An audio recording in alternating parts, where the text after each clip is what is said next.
اعوذ باللہ من الشیطان الرجیم بسم اللہ الرحمن الرحیم جزا اللہ عنا سیدنا محمد صلی اللہ علیہ وسلم ما هو اہلہ۔ السلام علیکم ورحمۃ اللہ تعالی وبرکاتہ۔ اللہ آپ سب کی مرادوں کو، نیک مرادوں کو، نیک خواہشات کو جلد از جلد قبول و مقبول فرمائے۔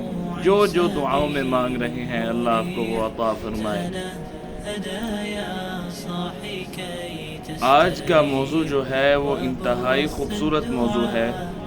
حضور علیہ الصلوۃ والسلام کے صحابہ، خلیفہ دوم عمر فاروق رضی اللہ تعالی عنہ کا اسلام لانا۔ پہلے تھوڑی سی اسلام سے قبل پہلے جو معاملات تھے وہ سماعت فرمائے، پھر انشاءاللہ اسلام لانے کے بعد معاملات آپ کو بتائے جائیں گے۔ تاریخ مکہ المکرمہ میں لکھا ہوا ہے کہ عمر فاروق رضی اللہ تعالیٰ عنہ اپنے قافلے کے ساتھ سفر کر رہے ہیں فلسطین کے لیے۔ فلسطین میں بچھڑ گئے ہیں، کہیں پہ یہ مقام تھا، وہاں پہ بچھڑ گئے اپنے قافلے سے، تو فلسطین کی مسجد اقصیٰ کے دیوار کے ساتھ ٹیک لگا لی جائے اور بڑے پریشان ہیں۔ تو ایک بندہ آتا ہے، اپنے دو ساتھ اس کے اور بھی بندے تھے، تو وہ دیکھ رہا ہے حضرت عمر فاروق کو، ان کی اداؤں کو، اور ان کے دو بندے بھی دیکھ رہے ہیں۔ تو فرمایا تم خطاب کے بیٹے عمر ہو؟ کہا مجھے اپنی مہمان نوازی کا موقع دو گے؟ کہا مہمان نوازی کیا، میں پریشان بیٹھا ہوں، میں اپنے قافلے سے جدا ہو گیا ہوں، تو ایسا انہوں نے حلیہ بتایا۔ کہا وہ تو میں دیکھ کے آیا ہوں، میں آ رہا تھا، مجھے تو ملے تھے، میں نے تو دیکھا ہے ان کو۔ کہا مجھے پہنچا دو۔ کہا میرے پاس اعلیٰ نسل کا گھوڑا ہے، میں آپ کو اس پہ چھوڑ کے آؤں گا، آپ میری مہمان نوازی قبول کرتے ہیں؟ کہا ٹھیک ہے، سودا مہنگا نہیں ہے، مجھے چھوڑ آئے گا۔ خیر وہ اپنے گھر لے گیا۔ اس زمانے کے کوئی جو تختیاں ہوتی تھیں لکھنے کے لیے، کوئی سٹیمپ وغیرہ جو بھی، وہ ایک پرچہ لے کے آیا، کہتا کہ اس پہ لکھ دو کہ جب تم خلافت مطلب کہ جب تم اس حکومت میں آؤ گے، تمہاری حکومت آئے گی، تو اس جگہ کا مجھ سے تم ٹیکس نہ لینا۔ میں نے کہا تم مذاق کر رہا ہے، کیا کر رہا ہے؟ میں اونٹنیاں چرواتا ہوں اور جو کوئی اونٹنی رہ جائے تو میرا باپ میرے منہ پہ تھپڑ مار دیتا ہے، تم مذاق کرو؟ کہا تم مذاق سے ہی لکھ دو۔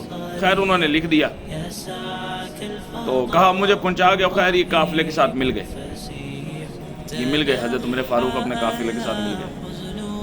پھر اس کے بعد اعلان نبوت ہوتا ہے۔ اعلان نبوت جب ہوتا ہے تو یہ ابو جہل اینڈ کمپنی معذور ہو گئے ایک قسم کے، کہ بھائی ہم کچھ نہیں کر سکتے، عمر اب تو ہی کچھ کر سکتے، اب جو کچھ کرنا ہے تو صحیح ہونا ہے۔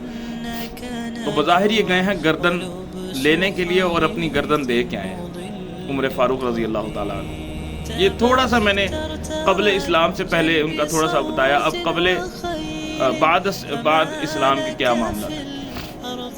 ان کا اسلام قبول کرنے کی وجہ قرآن مجید بنا، تلاوت قرآن بنی اور بہن بنی۔ حضرت عمر فاروق اسلام کے بہت زیادہ خلاف تھے، تو جب یہ اپنی بہن کی طرف یا پتہ نہیں کہیں سے جا رہے تھے تو ان کو بندے نے کہا تو اسلام کے خلاف ہے، جا کے اپنا گھر دیکھ، ادھر اسلام پھیل چکا۔ تو جا کے گئے ہیں، دروازے سے چھپکے سے دیکھا تو بہن کی تلاوت کر رہی ہے۔ 16ویں سپارے سورۃ طٰہٰ، 16واں سپارے کے اندر آتی ہے، سورۃ طٰہٰ کی تلاوت کر، طٰہٰ ما انزلنا علیک القرآن لتشقیٰ۔ کمال کیا، ان کو چوٹ لگ گئی تھی دل پہ، اللہ کے کلام۔ اب دیکھیں اللہ نے دل ایسے دیے ہوتے تھے، اللہ کو تو پتہ تھا اس نے اسلام قبول کرنا، اس کو توفیق مل جائے گی۔ اللہ نے قلوب ایسے دیے تھے کہ گولی سے زیادہ تیز رفتار پر آیتیں اثر کرتی تھیں قلوبوں پہ۔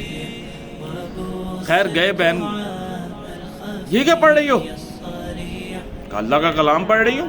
کہا خبردار تمہیں پتہ نہیں تیرے بھائی کا نام عمر ہے؟ کہا تجھے پتہ نہیں میرے محبوب کا نام محمد ہے صلی اللہ تعالی علیہ وآلہ وسلم؟ کہا بھائی اب تو مار دے، اب اس قلب سے حضور کی محبت ختم نہیں ہوگی۔ تو آیا کہ ایک لکڑی تھی تو وہ اپنی بہن کے ماتھے پہ ماری تو ماتھا خون نکلنے لگ گیا، تھوڑا سا پھٹ گیا۔ عمر فاروق بڑا پریشان ہوئے۔ اب اللہ نے اسلام قبول کرنا تو لکھا تھا نا، کیوں؟ کیونکہ نبی نے تو کہا تھا یا اللہ عمر عطا فرما، ایک عمر بن خطاب اور ایک عمر دوسرا ابو جہل، یہ ان دونوں میں سے کوئی ایک عمر عطا فرما۔ حضور علیہ الصلوۃ والسلام کے صحابہ کا فرمان ہے کہ عمر دین کی قوت ہے، عمر کے آنے سے ہماری فتح ہو گئی ہے۔ بیت المقدس کس نے فتح کر، یہ خانہ کعبہ کس نے فتح کروایا؟ عمر نے کروایا۔ اچھا جی، تب بہن اللہ نے وسیلہ بنایا، سبب بنایا، اور قرآن کی دل پہ لگی چوٹ عمر فاروق رضی اللہ تعالیٰ عنہ نکلتے ہیں حضور علیہ الصلوۃ والسلام کے پاس، بال بکھرے ہوئے ہیں، پہرے پہ کون کھڑا ہے؟ امیر حمزہ رضی اللہ تعالیٰ عنہ۔ دیکھا کہ عمر آ رہے ہیں، عمر آ رہے ہیں، فرمایا عمر اگر اصلاح کے لیے آ رہے تو ٹھیک ہے، نہیں تو میری تلوار اس کا فیصلہ کر دے گی۔ اتنا شجاعت والا بہادر تھا امیر حمزہ رضی اللہ تعالیٰ عنہ، حضور کے چچا۔ تو جی اس کے بعد یہ گئے اندر، حضور علیہ الصلوۃ والسلام کو دیکھتے ہیں، حضور ان کو دیکھتے ہیں، کہا عمر آ گئے ہو؟ تو اندر سے تکبیر کی آواز آتی ہے، اللہ اکبر، عمر نے اسلام قبول کر لی۔ اسلام کی کمر کو سیدھا کرنے کی ایک سہارا مل گیا، عمر اسلام قبول کر گیا۔ یہ وہ عمر ہے جب مدینے میں زلزلہ آیا تو اپنے کوڑے کو کہتا خبردار، دریائے نیل قیامت تک چلتا رہے گا، خط لکھ کے ڈالنے والا یہ عمر تھا۔ تو خیر اسلام قبول کیا، اور اسلام قبول کرنے کے بعد کہتے ہیں جو اپنی بیویوں سے تنگ ہے اور جو اپنے بچوں کو یتیم کرنا چاہتا ہے، یہ کفار کو دھمکی لگا رہے ہیں، وہ آئے عمر کی تلوار اس کا فیصلہ کر دے گی۔ بیت المقدس فتح کرنا تھا، عیسائی یہودی سارے تو ادھر اکٹھے ہوئے تھے، تو عمر فاروق رضی اللہ تعالیٰ عنہ کا ایک غلام ہے اسلم، زید بن اسلم تابعی ہیں، یہ ان کے بیٹے ہیں،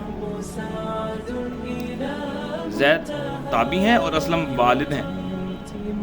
تو اب سفر کافی طویل تھا، تو طے یہ پایا گیا کہ بھائی اتنا میل آپ سفر کریں گے، میں بیٹھ جاؤں گا اونٹ کے اوپر اور میں لگام پکڑ لوں گا۔ اب اتفاق یہ تھا کہ جب پہنچے تو لگام پکڑنے کی باری عمر فاروق کی تھی اور اوپر غلام خادم بیٹھا ہوا تھا اسلم، کمال۔ تو انہوں نے کہا کہ یار یہودیت جو ہے یہ ان کو نشانیاں ملی تھیں کہ بھئی انہوں نے کہا کہ ہم نے بائبل اور وہ پڑھی ہے گیتا، ہم نے تورات اور انجیل پڑھی، اس میں نبی اور نبی کے یاروں کی نشانیاں بتائی گئی ہیں۔ کہا ہم کچھ سوال کریں گے۔ یہ جب خط لکھوایا عمر فاروق کو، عمر فاروق نے تیاری پکڑی تو یہ سفر شروع کیا۔ تو لوگوں نے آگے پکڑ لیا کہ امیر المومنین، امیر المومنین۔ کہا نہیں، یہ امیر المومنین ہی ہے، عمر فاروق ہی ہیں۔ کب پہلی نشانی پوری ہوگی کہ غلام اوپر بیٹھا ہے اور خود لگام پکڑ کے آ رہے ہیں، کہا یہ پہلی نشانی پوری ہو گئی ہے۔ پھر آگے تہبند گنے، معاملات دیکھا، فلاں دیکھا، کہا ٹھیک ہے۔ کہا کہ اگر جنگ کے بغیر آپ کو، ہم خط میں لکھوا رہے تھے وہ لوگ کہ اگر جنگ کے بغیر معاملات ہو جائیں تو ٹھیک ہے۔ کہاں جی ٹھیک ہے۔ تو یہ انہوں نے چابیاں پکڑا دی، بیت اللہ، اللہ کا گھر فتح کر دیا عمر فاروق۔ اتنی شجاعت۔ حضور علیہ الصلوۃ والسلام کے اس غلام کی کیا تعریف کی جائے، جتنی تعریف کی جائے کم ہے۔ پھر ان کو وہ بندہ ملتا ہے، ان کا فلسطین میں دوبارہ جانا ہوتا ہے جہاں پہ یہ پہلے گئے تھے، اتفاقاً اسی دیوار کا ٹیک لگا کے کہتے ہیں کہ آپ خطاب کے بیٹے عمر ہیں۔ اب سارا ریمائنڈ دماغ میں آ رہا ہے کہ یار یہ کہیں واقعہ ہوا ہے۔ اس بوڑھے کو انتظار تھا، ایسا بیٹھا تھا عمر فاروق کی انتظار میں کہ پتہ نہیں جس طرح بوڑھا انتظار کرتا ہے کسی چیز کا۔ تو فرمایا یہ آپ کی پرچی آپ نے لکھ کے دی تھی، یاد ہے آپ کو؟ کہا عمر اسلام قبول بھی کروائے مجھے، اور یہ جتنی میری زمین ہے میں نے اسلام کو دی، میں نے آپ کے نبی کے دین کو دی۔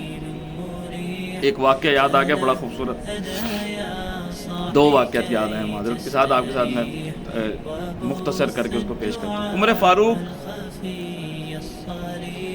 بہت بڑے گورنروں آتے تھے ان کے پاس، تو صحابہ نے کہا کہ اب اتنی ریل چیل ہے، اتنا ریل پیل ہے پیسوں کی، عمر فاروق کو چاہیے کوئی کرتا سلوا لے۔ 13 14 15 16 17 تہبند لگے ہوتے تھے، وہ پہن کے بیٹھے رہتے تھے ان گورنروں کے بیچ میں۔ انہوں نے کہا کہ یار اب بات کرنی پڑے گی کسی سے، اب تو بڑی فراوانی ہے پیسے کی، لیکن یہ پھر پھٹے پرانے کپڑے پہن کے بیٹھ جاتے ہیں۔ تو فرمایا کہ ان کا انتخاب کیا جائے۔ کہا حضرت علی کا انتخاب کیا جائے، ان کی بات ٹالیں گے نہیں ہے، رد نہیں کریں گے۔ عمر فاروق رضی اللہ تعالیٰ عنہ کی بات کی گئی، صحابہ نے کہا حضرت علی آپ ہی سمجھا دیں عمر فاروق کو کہ اب اتنے پیسے ہیں، اب اتنے گورنر ہیں کہ مہربانی کریں، ان میں بیٹھتے ہیں پھٹے پرانے کپڑے پہن کے بیٹھتے ہیں، ان کو کہیں کرتا خرید لے۔ کہا تمہاری بات ٹھیک ہے لیکن یہ بات میں عمر کو نہیں کہہ سکتا۔ عمر میرا بھائی ہے, عمر مجھ سے پیار کرتا ہے, لیکن یہ بات میں بھی نہیں کہہ سکتا. کہا کوئی بتا دیں گے نہیں, کوئی شخصیت کا انتخاب کرتے. کہاں اماں عائشہ کے پاس جاؤ, ان کی بات رد نہیں کرے گا. صحابہ دوڑتے ہیں اماں عائشہ صدیقہ رضی اللہ تعالیٰ عنہ کے پاس, تو فرماتے ہیں کہ اماں اب اتنا پیسہ ہے, عمر کو کہیں کپڑے پہنے, اچھا کرتا لے لے. تو اماں فرمانے لگی اچھا یہ بات ہے, پھٹے پرانے کپڑے پہن کے بیٹھ جاتا ہے میرا عمر, میرے نبی کا غلام. کہاں جی, کہا عمر کو بلایا جائے. فرمایا کہ عمر فاروق امیر المؤمنین اماں عائشہ نے طلب فرمایا آپ کو, گورنروں کی محفل لگی تھی, محفل سے اٹھ کے دوڑے ہیں اور جا رہے ہیں, پردے کے پیچھے دو زانوں کے بیٹھے ہیں. اماں دیر تو نہیں کر دی غلام نے آنے میں, اماں دیر تو نہیں کر دی. کہا نہیں عمر دیکھو بظاہر غربت رہی ہے اللہ کے نبی کے زمانے میں, بظاہر غربت رہی ہے میرے بابا کے زمانے میں, اب تم بڑی ریل چلے پیسے کی. اب تو تمہیں اگر شریعت کا مسئلہ ہے عمر, اگر پیسے جائز ہوں حلال کے ہوں تو ان سے نیا کرتا پہننے میں کوئی حرج نہیں ہے. عمر بڑا مال غنیمت کٹھا ہوا ہے آپ پہنے.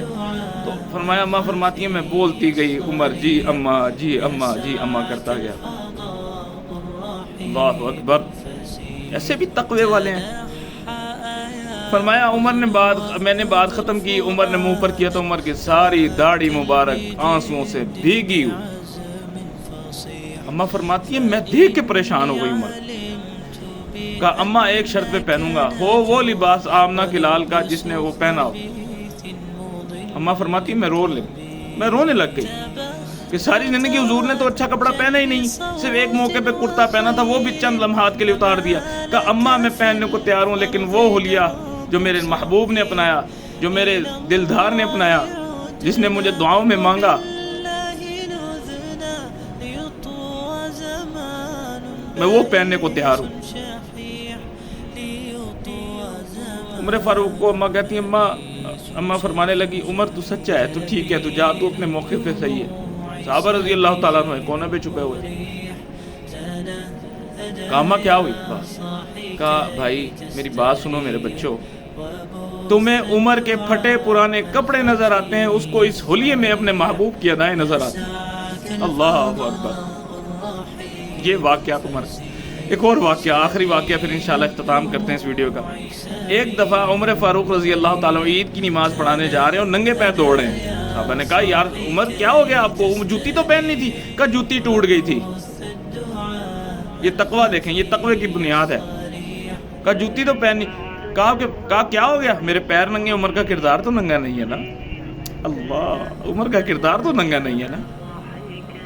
عمر وہ ہے کہ غلام کہتا ہے کہ امیر المومنین مجھے دے دیں, میں اٹھا لیتا ہوں. فرمایا کہ آخرت میں بھی میرا بوجھ اٹھا پاؤ گے؟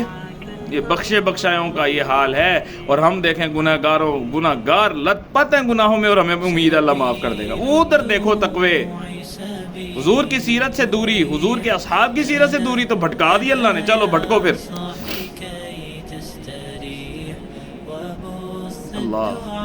اللہ پاک ہمیں صحیح معنوں میں حضور کی اتباع کی توفیق عطا فرمائے, اور حضور کے صحابہ کی اور اہل بیت کے نقش قدم پر چلنے والا بنائے.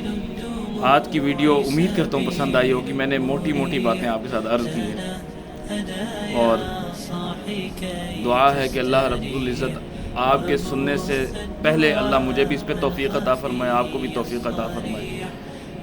وآخر دعوانا ان الحمد للہ رب العالمین.